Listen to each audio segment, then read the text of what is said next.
a todos a ouvir o nosso podcast e nos acompanhar em nossas redes sociais da Metapolítica e nos assistir no canal do YouTube.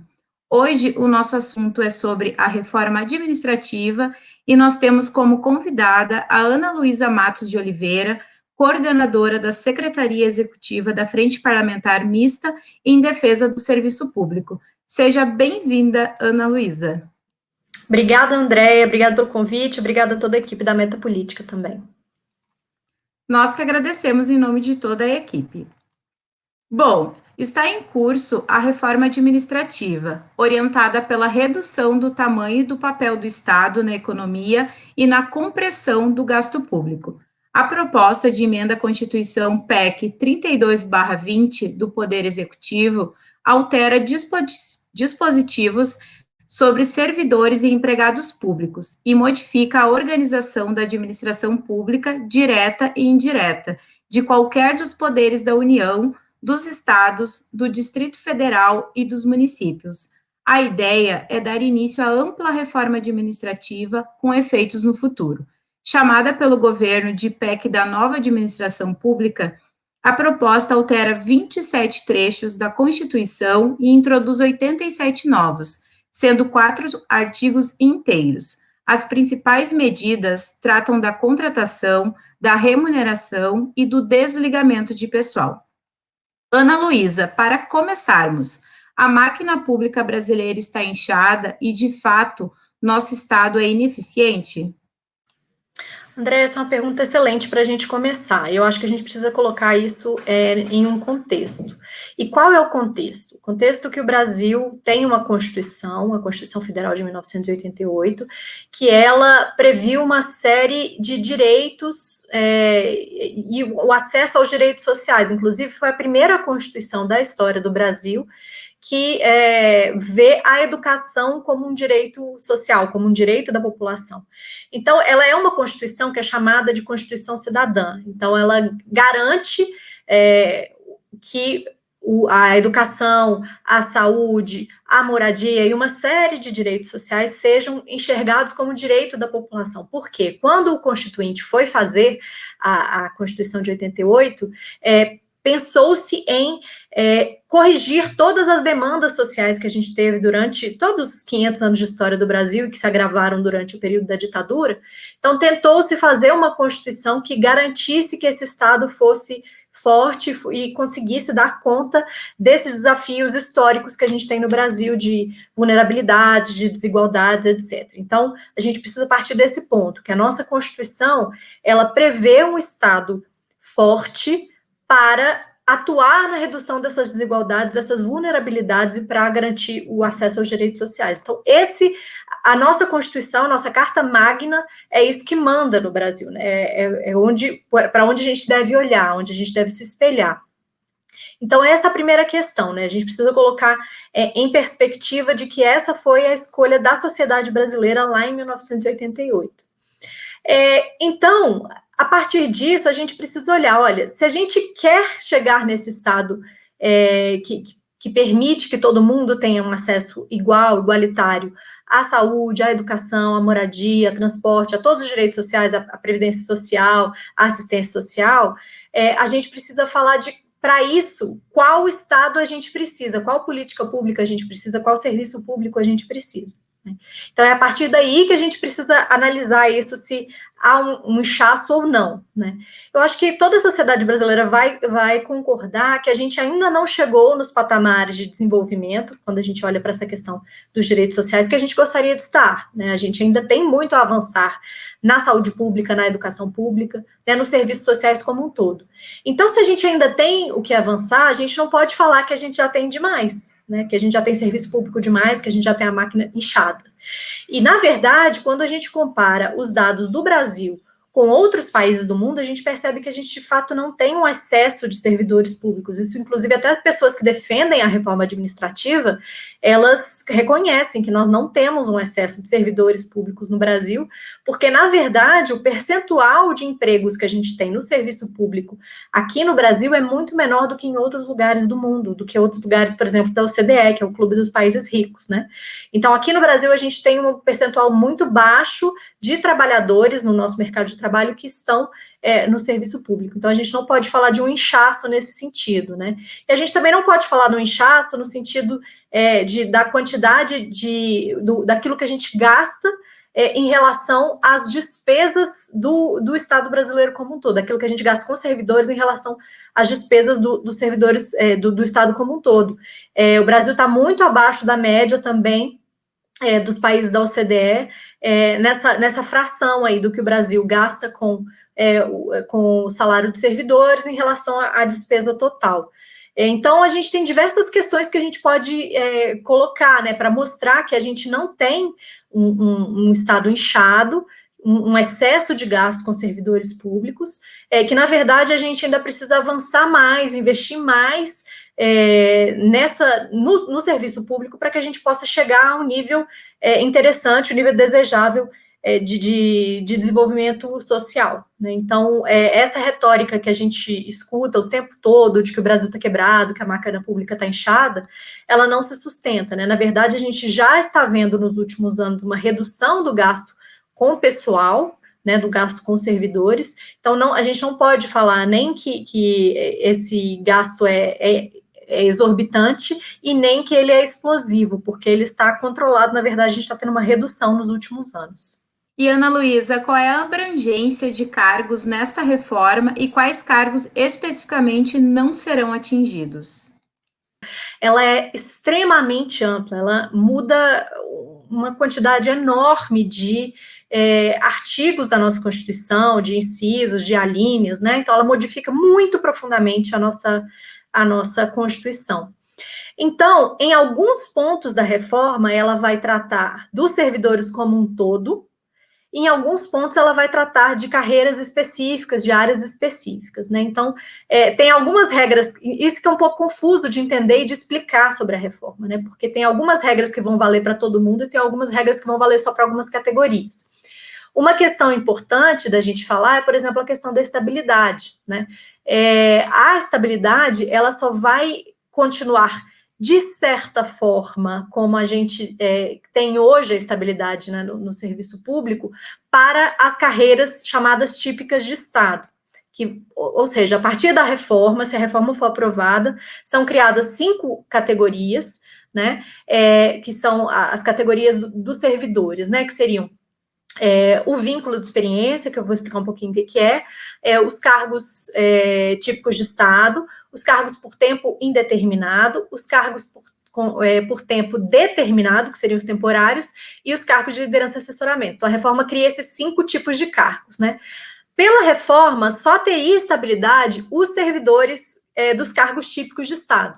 Porém, a reforma não define quais são esses cargos típicos de Estado. E aí, por que eu falei da questão da estabilidade, né?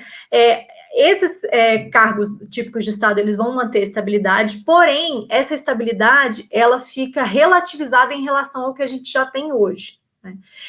Por quê? Porque lá no artigo 41, são feitas algumas mudanças, né, no artigo 41, que vão facilitar a perda do cargo por parte do servidor. Então, até mesmo para esses servidores, né, que vão entrar nesse regime como cargos típicos de Estado, eles vão ser afetados. Então, nesse sentido da estabilidade, vai ocorrer mudança para todo mundo. E isso é uma questão importante, porque essa mudança do artigo 41, ela que relativiza essa questão da estabilidade, ela vai afetar não só os servidores futuros, mas os servidores atuais também. Então, isso é uma questão para todo mundo ficar de olho aí. Outras questões específicas para alguns setores aparecem também ao longo do texto da PEC. Como, por exemplo, a questão de uma série de vedações que vão ocorrer lá no artigo no inciso 23 do artigo 37, que depois a gente pode falar um pouquinho sobre isso, que vão afetar todos os servidores como um todo, menos aqueles que são membros de poder, né, e aqueles que são os militares. Então, todos os outros servidores vão ser afetados por essas reduções, essas vedações que a gente vai ter. Então, é isso, assim, em alguns pontos da PEC, ela abrange todo mundo, como nessa questão da estabilidade, que ela acaba mexendo para todo mundo. Em alguns pontos ela entra só na questão ela tira, né, os membros de poder e ela retira os militares. Ok. Segundo o governo, o concurso continuará sendo a principal forma de entrada no serviço público. No entanto, haverá uma segunda etapa para o concurso, na qual o candidato passa por vínculo de experiência, que tu comentou há pouco, que vai determinar, então, essa classificação final. Ana Luísa, o que mudará em comparação aos moldes atuais para o ingresso no serviço público? Olha, é importante a gente falar que quando o governo fala que o concurso público vai continuar sendo a porta de entrada para o serviço público, isso é uma mentira. Por quê? Porque o governo, quando mandou essa PEC, ele colocou lá especificamente uma ampliação do uso do contrato temporário, do contrato por tempo determinado, que é um daqueles 5 vínculos que eu tinha explicado. Porque hoje, pela Constituição atual, o Estado só pode contratar um trabalhador temporário por tempo determinado em caso de extrema necessidade, calamidade pública, alguma emergência, alguma questão que não pode ser prevista. O que a PEC faz? A PEC permite que você contrate um trabalhador temporário por tempo determinado em praticamente qualquer situação. Então, com isso, a gente tem uma abertura para contratos precários dentro da administração pública. Isso já acontece hoje, sim, mas a PEC amplia as formas de você utilizar esse contrato temporário. E esse contrato temporário, é muito importante frisar que a forma de entrada para o serviço público através desse contrato temporário, ela não é através de concurso público, né? É através de um processo seletivo simplificado, né? Então, é uma forma de burlar o concurso público e da gente inchar o serviço público com uma quantidade de pessoas que não têm esse vínculo permanente com o Estado brasileiro. Então, isso é uma questão que é importante a gente ponderar, que não é verdade quando o governo diz que o concurso público vai continuar como era antes. Não. Uma dos princípios fundantes aí dessa reforma, das motivações principais do governo em fazer essa reforma é justamente ampliar o uso de contrato temporário no Estado brasileiro. Então, isso é uma questão importante de frisar. Sobre a questão do vínculo de experiência, ele é uma questão muito problemática, né? Porque vamos explicar como é que funciona hoje. Hoje você passa no concurso público, aí você entra, faz um estágio probatório, passando nesse estágio probatório, você recebe a estabilidade, você se torna um servidor efetivo, estável, enfim.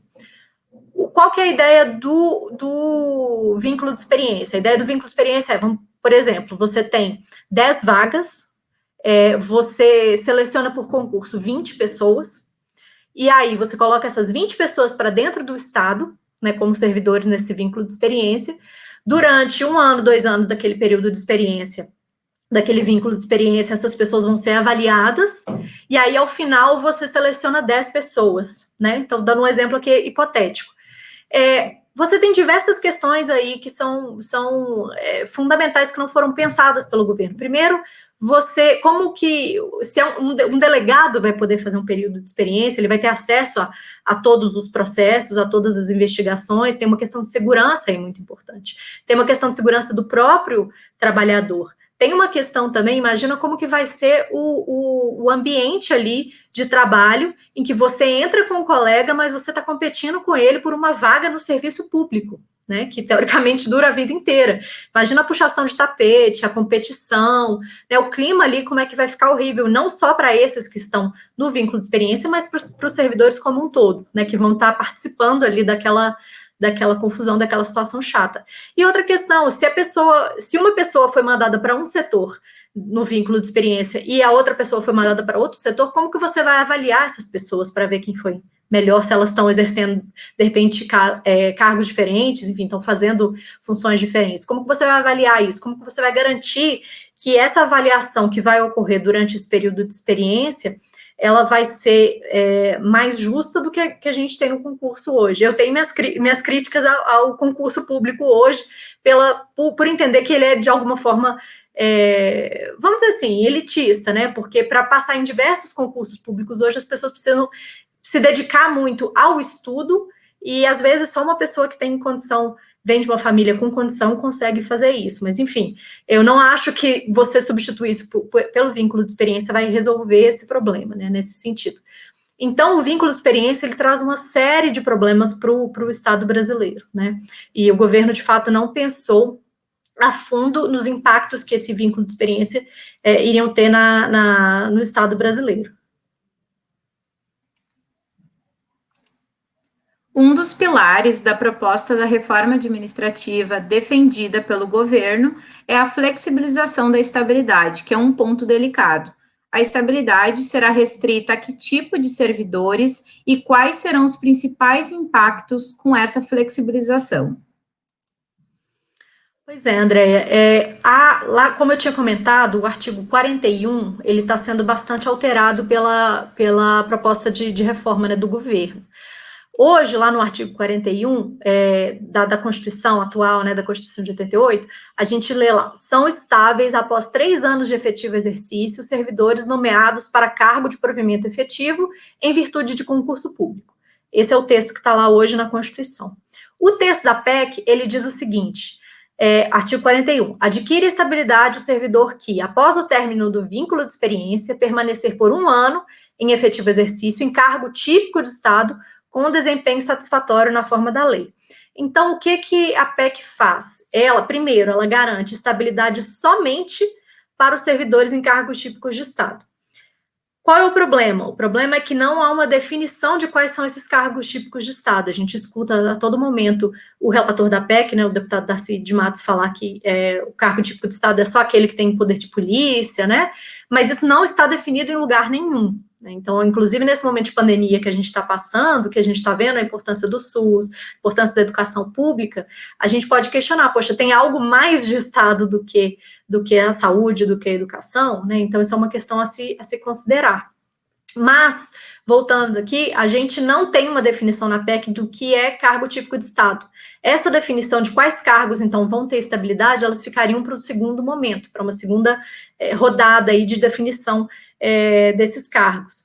E aqui foi uma jogada do governo, né, de fazer essa divisão aqui na PEC para tentar colocar uns servidores contra os outros, né, aqueles que se consideram de carreira de Estado, ficar contra os outros servidores, enfim, para dividir a luta mesmo. Foi uma estratégia do governo para tentar reduzir a oposição dos servidores a essa reforma. Então, esse é um ponto, né? Então, somente os servidores típicos de Estado, pela PEC, ficariam com estabilidade. Porém, a própria estabilidade para esses servidores, ela fica relativizada, né? Porque eu não vou entrar aqui em muitos detalhes jurídicos, mas no que se segue ali no artigo 41, das formas em que o servidor pode perder o cargo, a estabilidade, né, e o cargo, você tem uma relativização, fica mais fácil o servidor perder a estabilidade do que a gente tem hoje, né? Então, até mesmo para esses servidores em cargos típicos de Estado, que a gente não sabe quais são, né, de novo, essa estabilidade ela fica relativizada. Isso é um problema para o Brasil como um todo, né? A perda da estabilidade, ela não é um problema somente para o servidor, ela é uma perda para o Brasil, porque a estabilidade ela é uma garantia que o servidor tem para poder denunciar malfeitos, denunciar corrupções, para poder fazer aquilo que é justo, né? Então, isso é uma forma também da gente proteger a coisa pública, proteger os recursos públicos. Sem estabilidade, a gente pode ter muito mais casos de corrupção. Então, toda essa pseudoeconomia que a gente pode estar fazendo com a reforma administrativa, que, aliás, o governo não liberou os dados que baseiam essas estimativas, né, e para falar que a gente vai ter uma economia com a reforma administrativa, então, tudo aquilo que a gente pode ter de economia, a gente pode perder em corrupção, que é, na verdade, uma forma escondida, mais difícil de você pegar esses gastos, né, esses valores aí. Então, a perda da estabilidade, ela é um problema não só para os servidores, mas para o Brasil. A reforma prevê limitação de vantagens ao servidor. Ana Luísa, quais concessões se tornam proibidas caso seja aprovada a reforma?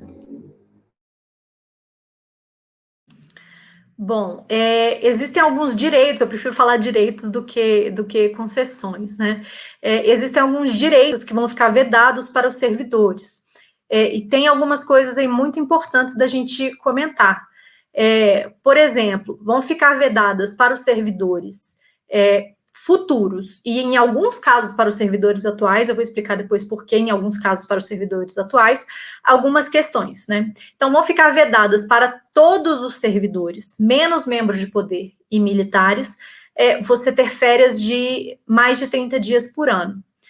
Isso é um problema tanto para os trabalhadores do magistério, que em geral tem férias de mais de 30 dias, mas é também um problema, e isso aqui o governo não pensou, em trabalhadores que têm exposição à radiação, né? Então, seja na área da saúde, seja na área da segurança. Então, isso é um problema também para os servidores dessas áreas, que, por lei, têm mais tempo de férias, né, por ano, mas vão ficar proibidos pela Constituição de ter mais de 30 dias de férias. Os adicionais referentes a tempos de serviço, os quinquênios, triênios, anuênios, que hoje compõem uma grande parte do salário dos servidores, especialmente servidores municipais, estaduais também, eles vão ficar vedados para os próximos servidores e, em alguns casos, para os servidores atuais também. Então, isso é uma questão muito importante de pontuar. As licenças, licença prêmio, licença assiduidade e outras licenças, elas também vão ficar proibidas, vedadas para os futuros servidores e para os servidores atuais em alguns casos. Enfim, a gente tem uma série de questões que vão ficar vedadas para os servidores futuros e para os servidores atuais. Isso está lá no inciso 23 do artigo 37, nessa modificação que a PEC traz. E por que eu falo que essas mudanças elas vão atingir os servidores futuros e, em alguns casos, os servidores atuais? Porque no artigo 2º da PEC e no artigo 3º da PEC tem lá uma observação de que que os servidores atuais não vão ser atingidos por essas vedações, caso não haja uma alteração da lei que regula esse benefício. Ou seja, se houver uma alteração da lei que regula algum tipo de benefício, quinquênio, anuênio, questão de férias, para os servidores atuais, eles podem perder esses direitos que estão lá no inciso 23, né, do artigo 37. Ou seja, a gente pode ter um caso de redução de vencimentos, né, de redução de salários dos servidores atuais, o que é claramente inconstitucional. Nós levamos isso ao deputado Darcy Matos, relator da PEC na CCJ, porque isso é uma matéria de CCJ, né, porque está violando aí o princípio da irredutibilidade, né, da irredutibilidade dos vencimentos, dos salários, e ele ouviu, mas, enfim, ele não considerou isso no relatório dele. Então, a PEC, ela, se votada, se aprovada na CCJ no formato que ela está agora, em que ele não mexeu nessa questão, ela vai já com um grave problema de constitucionalidade para a próxima etapa, né, para a comissão especial. A PEC altera o artigo 84 da Constituição para dar mais liberdade para o chefe do Executivo mexer no desenho da administração pública. Ao contrário do sistema atual, decretos presidenciais poderão criar ou extinguir órgãos públicos. O que isso significa, Ana Luísa? Bom, André, nós temos chamado essas modificações que a PEC traz no artigo 84 de uma instituição de superpoderes para o presidente. Então, esse é um ponto também que nós, na Frente Servir Brasil, consideramos como uma grande inconstitucionalidade da PEC, porque ela tira prerrogativas do parlamento, né, do Congresso Nacional, do nosso legislativo, e passa essas prerrogativas para o presidente. Então, ela está ferindo o princípio de separação aí dos três poderes, né? Porque ela dá superpoderes para o presidente para mexer no serviço público como um todo, né? Para acabar com cargos, inclusive cargos que estejam ocupados hoje. Então, isso acaba com uma série desorganiza, né? Ou dá o poder para o presidente de desorganizar ou reorganizar ao seu bel prazer, com um simples decreto, muitas questões do serviço público. Então, com essas mudanças no artigo 84, o presidente passa poder, por simples decreto, fazer a criação, fusão, transformação de ministérios, de órgãos diretamente subordinados ao presidente da República. Ele passa a poder transformar cargos públicos efetivos vagos, cargos de ministro de Estado, cargos em comissão de liderança e assessoramento, ocupados ou não, ele pode mexer nesses cargos, e ele pode alterar e reorganizar os cargos públicos dentro do serviço público. Por que isso é um problema? Vamos pegar um exemplo específico aqui. Hoje, o diretor da Anvisa, ele tem um mandato por 5 anos. Então, o presidente ele não pode tirá-lo durante esses 5 anos. Porém, com esses novos poderes que a PEC está dando para o presidente da República, o presidente pode simplesmente acabar com o cargo de presidente da Anvisa e criar um outro cargo, né? Então, na prática, ele tirou aquela pessoa do cargo, né? Tirou a pessoa do cargo e coloca uma outra pessoa que ele aponte, criando um novo tipo de cargo ali, mudando a estrutura hierárquica dentro da instituição. Então, isso é uma questão que é muito, muito importante, né? Muito, muito grave, porque está se dando um poder muito grande ao presidente da República, que, de novo, é uma pessoa que está ali por 4, por 8 anos, passageira, né, naquele cargo de presidente da República, o poder de mudar a estrutura do Estado brasileiro de uma forma mais permanente. Então, isso é uma questão muito grave, e é uma inconstitucionalidade que nós apontamos também para o deputado Darcy de Matos, e ele acatou somente um ponto, né, acatou o ponto de que o presidente, a primeira versão da PEC, ela permitia que o presidente fizesse a extinção, transformação ou fusão de entidades da administração pública autárquica e fundacional. Isso permitiria que o presidente acabasse com diversas autarquias e fundações, até universidades, né, incluídas aí também. E aí o deputado Darcy de Matos resolveu excluir essa possibilidade, mas todas as outras, inclusive desse exemplo que eu dei do presidente da Anvisa, podem continuar com a versão atual, né, que o relator está propondo da PEC na CCJ. Caso aprovada, a sua vigência será apenas para os que ingressarem após a aprovação das novas regras. E como, Ana Luísa, será essa transição do modelo atual para o novo? Pois é, Andréia, essa questão de para quem que vai aplicar essas mudanças, como eu falei, o governo ele tem falado bastante que as mudanças são só para os servidores atuais. Isso é mentira. Em diversos pontos, a PEC ela afeta também os servidores atuais, como essa questão da relativização da estabilidade, nessa mudança no artigo 41, ela é para todo mundo, essa perda de direitos que eu comentei, como a questão de férias, a questão de quinquênios e anuênios, os servidores atuais também ficam sujeitos a isso, né? E uma série de outras questões, como, por exemplo, os cargos hoje, que são cargos em comissão, funções de confiança, que passam a serem chamados de cargos de liderança e assessoramento, hoje, diversos desses cargos, eles só podem ser ocupados por servidores efetivos, né, quando são cargos técnicos, e os cargos como um todo, de função de confiança, cargos em comissão, existe um percentual de cargos que precisa ser ocupado por servidores efetivos. A PEC, ela tira essa prerrogativa dos servidores, então todos os cargos em comissão de liderança e assessoramento, eles passam a poder ser ocupados por qualquer pessoa. Então, a gente pode ter o caso esdrúxulo de que o coordenador de um curso de uma universidade federal ou o chefe de departamento de um departamento de uma universidade federal não seja mais um professor daquele departamento, daquele curso, né? Seja uma pessoa alheia ao serviço público. Então, os servidores atuais, eles também vão perder a prerrogativa, né, a preferência em ocupar esses cargos também em comissão, cargos de confiança, que a PEC passa a chamar em cargos de liderança e assessoramento. Então, com isso, os servidores atuais também perdem.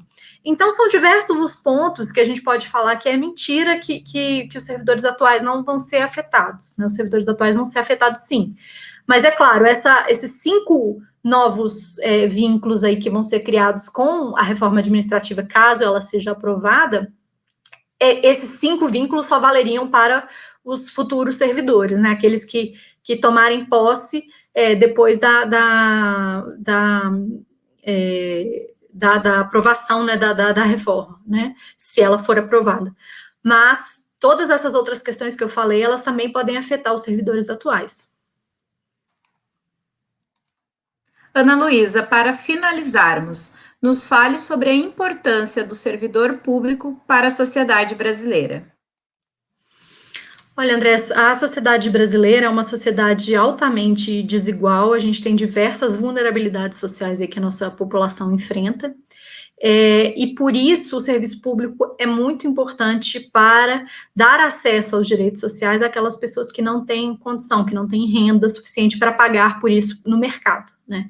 Então, muitas das pessoas que defendem o serviço público, ou elas têm, que defendem a reforma administrativa, né, essa reforma administrativa do Bolsonaro, ou elas estão em grandes centros e aí têm acesso fácil enfim, a diversos serviços que a gente tem numa cidade grande, né, e não conhecem a realidade do interior, onde só chega o SUS, onde só chega os Correios, né? Ou são pessoas que têm renda suficiente para comprar esses serviços no setor privado, né, para pagar muito por esses serviços no setor privado. Então, tem diversos estudos que têm mostrado que a atuação do serviço público com a saúde pública, com a educação pública, com a previdência social, especialmente o regime geral da previdência social, tendem a reduzir as desigualdades, né? Por que o gasto público, com essas questões que eu mencionei, tende a reduzir as desigualdades? Porque quando você faz esse gasto e ele vai em especial para pessoas mais pobres, né, para as camadas mais vulneráveis da sociedade, é como se você estivesse dando uma renda extra para essas pessoas. Então, você está reduzindo a desigualdade quando a gente faz esse gasto público, né? Então, o Brasil, sendo um país que é infelizmente, mundialmente reconhecido pela sua desigualdade, né, sejam desigualdades raciais, pelo nosso histórico da escravatura, sejam desigualdades de gênero, sociais, regionais, o serviço público tem esse papel muito importante para reduzir as desigualdades. Então, esse é o papel principal, a meu ver, do serviço público no Brasil. Ana Luísa, muito obrigada pela tua participação aqui no nosso podcast e também vamos estar divulgando nas nossas redes sociais. Reforço para quem está nos acompanhando, né, para nos seguir no Instagram, no Facebook, Metapolítica, também no nosso canal do YouTube, e, claro, ouvir o nosso podcast também, Ordem do Dia. Nós aqui da Metapolítica vamos estar acompanhando essa temática, né, da reforma administrativa, desde o início já estamos acompanhando, e te dizer também que sempre que precisar do espaço, nós estamos aqui acompanhando esse tema, e muito obrigada mais uma vez, reforçando em nome de toda a nossa equipe da Metapolítica pela tua participação. Eu que agradeço, Andréia, fico aqui também à disposição de vocês. Um abraço. Um abraço.